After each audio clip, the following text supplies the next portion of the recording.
Nice to be on snow. I've been ski joring since about mile 3.0, past Yetna Station, and so it's nice. This is to actually be on snow rather than ice. I'm pretty tired. They're doing great, and we'll see what happens. I'm hoping that with it being on snow, my legs will be a little less fatigued, but I'll push on through.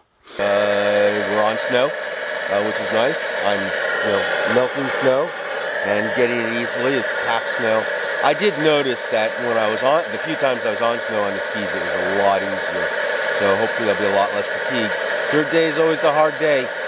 Dogs are doing wonderfully. It's going to be me that's going to be the limiting thing. Like that. Look at these guys. Those are happy, comfortable dogs.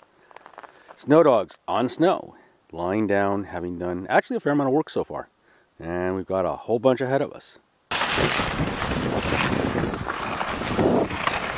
So here I am, and not pulling much right now. Dogs are doing great, and what can I say? It's a good day.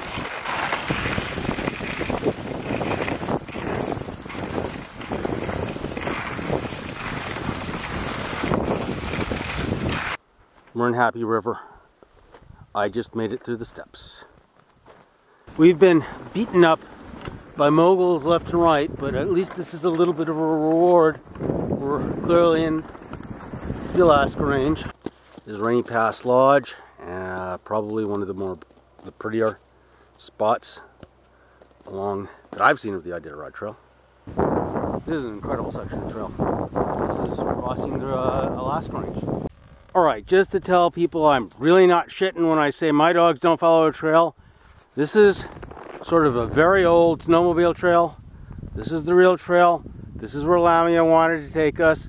This is where we should go.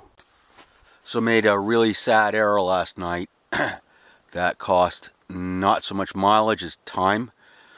I was about 19 miles out, saw some nice campsites, and wanted to push on a little bit, just to get past 20. I thought the snow would continue to improve. It didn't. We got some more bare conditions rather than snowier conditions. The good news is I'm at Farewell Lake, so I know where I am. I can't be too far from the trail, but I still am pretty much stuck with backtracking. So I wasn't a total idiot, and basically only up in the last mile and a half, 2 miles or so, was I really off. And I can see why. There's no way I could see that. Well, if I hit it with the headlamp, I probably would have seen it, and I would have looked for a crossing. There is no crossing right here. They probably had one. It's out. Bear Creek Public Shelter. Got a chance to at least defrost my ski boots.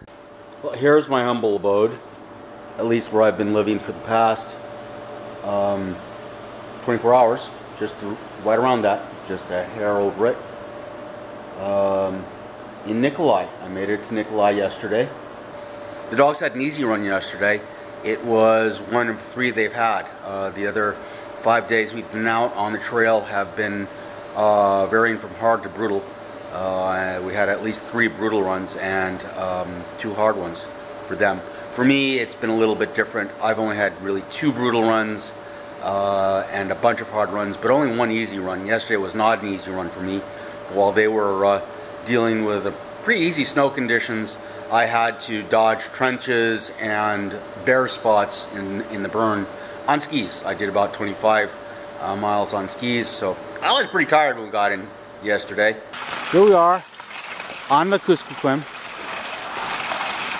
about almost 10 miles outside of Nikolai. Hike.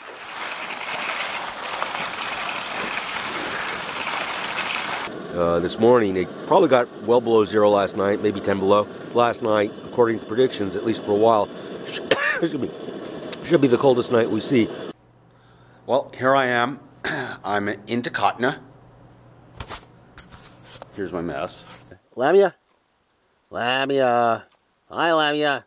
How you doing? I'm eating snow dead. The interior. First time I saw the stunted trees, the interior was 1977, driving the Alcan. And I've always found them a bit charming. Well, as good as yesterday was, today is kind of miserable. It started very quickly. I hit some iced overflow there where the ice was thin and actually fell in. Boots got soaked. Everything else is pretty good. It's warm, so I'm not too worried about anything. There's certainly no safety issue, and of course I have the other pair of boots, which I now have on. I've hit my last mogul for at least today, and I don't know what I'm going to do in terms of moguls, but I have a fair shot that I could be able to do this in my Neos and Baffins. They've worked well so far, and I can handle the moguls. I haven't found a way to do the moguls with the skiing. We're about 15 miles south of Cripple.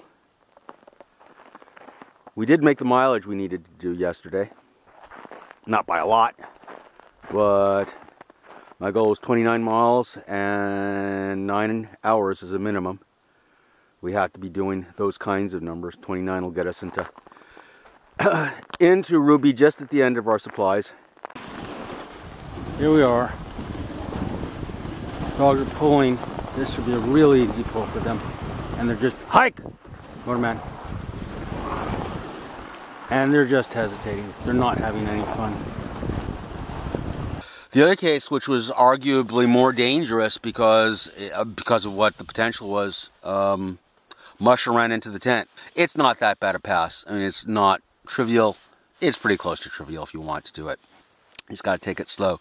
She hit the tent and the cord and knocked the whole thing around.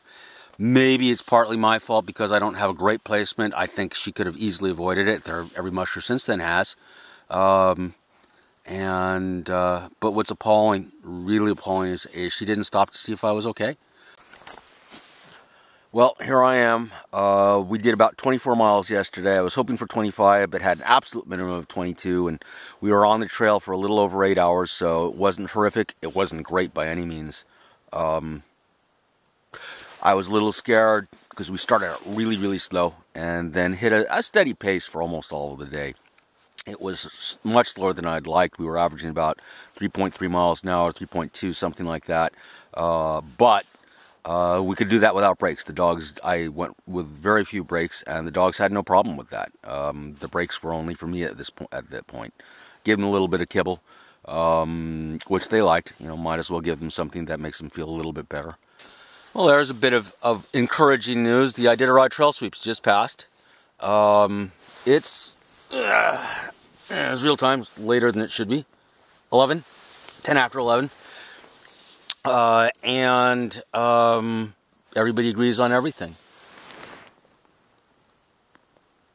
Oh my goodness. I'm just looking out this is a musher. I'm looking out the window and in camp, at least, my boy Prudo is having a solid bowel movement.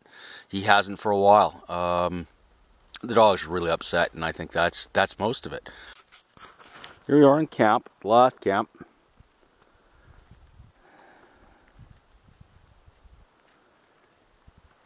I assume that's the summit. It's got to be based on the GPS of the Poor Man Ruby Road. It's a pretty spot. It's strange being in the last camp and knowing that it is. Obviously, I have to understand what's going on with the dogs a little bit better in terms of their attitudes. Physically, I think I got everything right. I think it just really is what Jim Galley said, that they're looking for an end of the line. There isn't any. And so they're stressed out like crazy, and not pulling, and not real happy with me, which is really the bottom line. It's what's made this decision to pull out Ruby so easy is I'm not running with dogs that are unhappy. I mean, they may not be happy every instant. I'm not happy every instant, but in general, they should be enjoying this. And this has become kind of miserable for them. And they are my family. I'm hoping they forgive me for this, my humanity. That's the worst I do as a human being. I can live with it. I'm thinking they can. Dogs are really very tolerant of that kind of stuff. And I guess that's about it.